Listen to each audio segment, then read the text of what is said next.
বন্ধুরা। সমস্ত দেওয়া আছে, এবার শেষকালে আমি লেবু ছড়িয়ে দেবো আর একটু কাঁচা সর্ষের তেল দেবো। আপনারা দেখতে থাকুন। আমি যেমন করে গুড় জাউলি মাছের ডবকা করেছি তেমন করে আপনারা একবার করে খেয়ে দেখবেন। অপূর্ব সুন্দর, অপূর্ব স্বাদের এটা।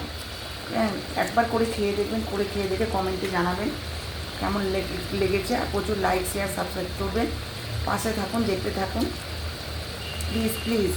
আর এর সাথে হবে ওইগুলো যে ভেজে রেখে দিয়েছি, ডিমের ডেভিল, আর হচ্ছে এগ রোলের যে বাঁধাকপির এগ রোল।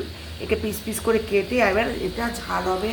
এই ঝালটার জন্য টমেটো, পাতি লেবু, হচ্ছে মরিচ গুঁড়ো, জিরে গুঁড়ো, ধনে গুঁড়ো আর একটু এলাচ গুঁড়ো দেবো,